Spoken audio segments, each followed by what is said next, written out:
इस जगह की बात करें तो यहाँ पर कब्जा कानून जो है वो लागू नहीं होगा। क्यों नहीं लागू होगा? अगर ये प्रलय शर्मा जो है वो जमीन को कब्जा करके रखा हुआ है, ये जमीन अशोक सिंह का है, तो आखिर कब्जा कानून जो है वो लागू क्यों नहीं होगा? क्या प्रलय शर्मा अगर मान लेते हैं 20 साल से इसको कब्जा करके यहाँ पे जो है रह रहा है या खेती कर रहा है, जो कर रहा होगा, लेकिन ये जमीन अशोक सिंह की है, तो यहाँ पर जो है कब्जा कानून अब कहेंगे खत्म हो गया, नहीं लागू होगा, है ना। कब्जा कानून जो है वो लागू नहीं होगा, एडवर्स पोजीशन लागू नहीं होगा। तो आखिर जो है क्यों नहीं लागू होगा, क्या कारण है? देखें, ये जमीन का पूरा कागजात जो है अगर बात करें तो अशोक सिंह के पास है। ये अशोक सिंह की पैतृक जमीन है, लेकिन वर्तमान में ये जमीन प्रलय शर्मा के पास है। भूमि विवाद चल रहा है, अशोक सिंह के द्वारा कहा जा रहा है कि आप, ये हमारी जमीन है, मेरे पास इसके कागजात हैं। लेकिन जो प्रलय शर्मा है वो भी ये कह रहे हैं कि मेरे पास भी, यानी मेरे पास भी जो है ना इसके कागजात हैं। आखिर यहाँ पर जो विवाद उत्पन्न होता है कि एक व्यक्ति कह रहा है कि मेरे पास भी कागजात है, दूसरा व्यक्ति जो कब्जाधारी है वो कह रहा है कि मेरे पास भी कागजात है। उस सिचुएशन में क्या विकल्प होता है? देखें, अगर प्रतिकूल कब्जा की बात करें तो प्रतिकूल कब्जा जो है वो तब लागू होता है कि जब कोई व्यक्ति 12 साल से, है ना, से अधिक समय से इस संपत्ति पर कब्जा जो है जारी रखता है ना, कब्जा जारी रखता है। ये हो गया।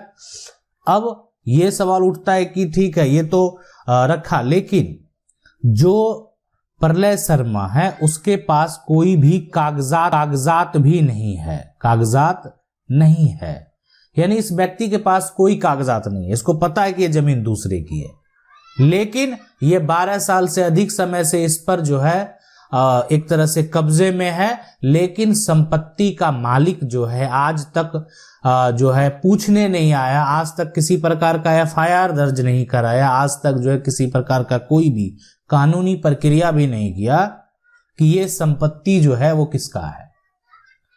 ठीक है, यानी प्रलय शर्मा के ऊपर किसी प्रकार का कोई आरोप नहीं लगाया गया, कोई भी शिकायत दर्ज नहीं कराया गया।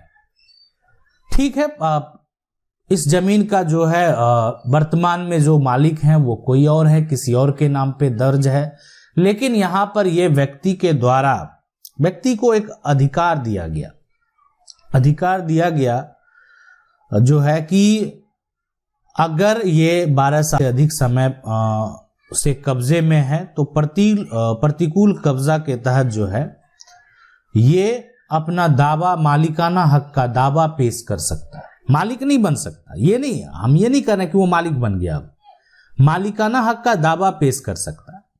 अब वो डिपेंड करता है कि मालिकाना हक का दावा पेश करेगा तो उसको अब जो है यानी कोर्ट जाएगा दावा पेश करने के लिए। अब वो डिपेंड करता है कोर्ट के ऊपर कि कोर्ट किसके पक्ष में फैसला जो है दिया जाता है। अब कहेंगे कि हो सकता है कि कब्जाधारी के पक्ष में फैसला दे दिया जाए, ये भी हुआ है, बहुत सारे ऐसे जजमेंट हुए हैं जो कब्जाधारी के पक्ष में फैसला दिया गया। बहुत सारे ऐसे जजमेंट हैं जो कि एक तरह से जो जमीन का मालिक है, संपत्ति का मालिक है, उसके पक्ष में फैसला दिया गया है। और इस तरह के फैसले को अगर डिटेल से जानना चाहते हैं कि कौन से ऐसे फैसले हैं जो कि कब्जाधारी के पक्ष में फैसला दिया गया है, तो आप मेरा प्लेलिस्ट जाकर देख सकते हैं। प्लेलिस्ट में वैसा वीडियो आपको मिलेगा जो कि जजमेंट के ऊपर है। आप देखेंगे जजमेंट का स्टोरी है जो बताए हुए हैं, उसको जाके आप देखिए कि किस विवाद में क्या फैसला दिया गया, क्या कारण था, और जो फाइनल जजमेंट आखिर जो हुआ वो किसके पक्ष में हुआ, वो देखना बेहद जरूरी है। आपको पता चलेगा कि ठीक है इससे पहले क्या फैसला दिया गया, हाई कोर्ट के द्वारा क्या फैसला दिया गया, और आज वर्तमान में सुप्रीम कोर्ट के द्वारा क्या फैसला दिया गया है। ठीक है, तो ये समझना और ये देखना बेहद जरूरी है। बहुत लोग ऐसा पूछते हैं कि किराएदार अगर 12 साल से अधिक समय पर रह गया मेरे जमीन पर, मेरे मकान पर, तब तो वो कहेगा कि हम ये मेरा मकान हो गया। देखें, ये अगर है तो ये किराएदार जो है संपत्ति का मालिक कभी नहीं बन सकता है। अगर वो मान लेते हैं 20 साल भी रह ले तो भी वो संपत्ति का मालिक नहीं बन सकता है। कारण क्या है? इसलिए उसमें जो आप देखें कि उसमें एक एग्रीमेंट तैयार किया जाता है और वो 11 महीने का जो है, यानी जो एग्रीमेंट होता है वो, तो 11 महीना का क्या होता है, एग्रीमेंट जो है वो तैयार किया जाता है। 11 महीना का एग्रीमेंट आप देखते होंगे कि जो है एग्रीमेंट दिया जाता है। देखें, एग्रीमेंट अगर आप नहीं देते हैं तो प्रूफ आपके पास नहीं है कि आपने संपत्ति किराए पे दिया। सरकार के द्वारा नियम बना दिया गया कि आप किराए पे दीजिए, आप अपनी संपत्ति को लीज पे दीजिए। बहुत लोग अगर मान लेते हैं कि यहाँ पर अब सरकार के नियम को अगर आप फॉलो नहीं करेंगे तो वो आप पर डिपेंड करता है, आप नहीं किए फॉलो, है ना। आप देखें, ये नियम बना दिए जाते हैं कि आप अगर इस जमीन को लीज पे देना चाहते हैं तो आप दीजिए लीज पर, लेकिन उसका डॉक्यूमेंट बना कर दीजिए। आप नहीं देते हैं, व्यक्ति जो ऐसा व्यक्ति को देते हैं जो हो सकता है कि आपके जमीन पे कब्जा कर ले, विवाद तो उत्पन्न होगा ही, समस्या तो उत्पन्न होगा ही।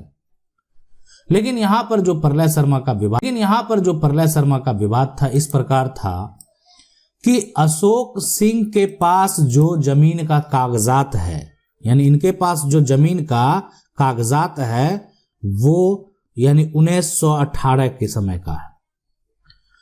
जमीन का रिसिप्ट अगर बात करें, जो रेवेन्यू जमा किया गया वो भी उसी समय का है।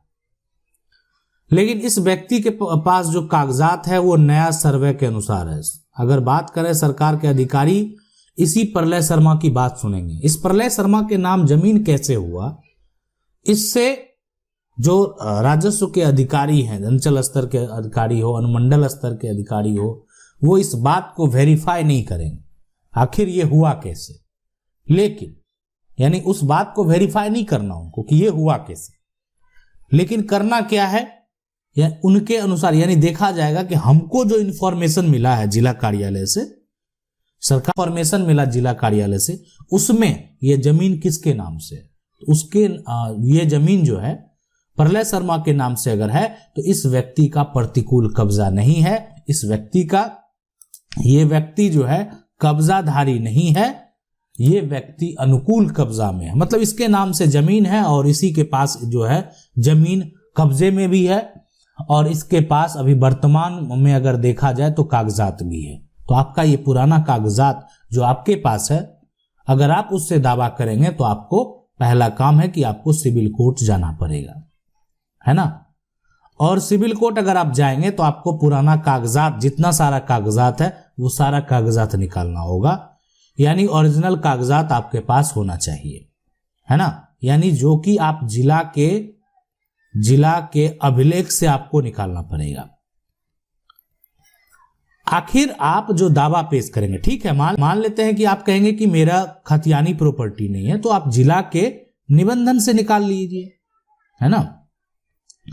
तो इसलिए कि आप जो दावा पेश कर रहे हैं कि आपकी रजिस्ट्री है या आपके पूर्वजों की जमीन है, गलत तरीके से प्रलय शर्मा के नाम पे हो गया है। प्रलय शर्मा को भी कोर्ट में ये बात प्रूव करना होगा कि उसके नाम से ये संपत्ति कैसे हुआ, क्या कारण होगा, कोई कारण हुआ होगा ना। अशोक सिंह के पूर्वज अगर प्रलय शर्मा के पूर्वज के पास संपत्ति बेचे होंगे, बहुत पहले बेचे होंगे, तभी ऐसा संभव है।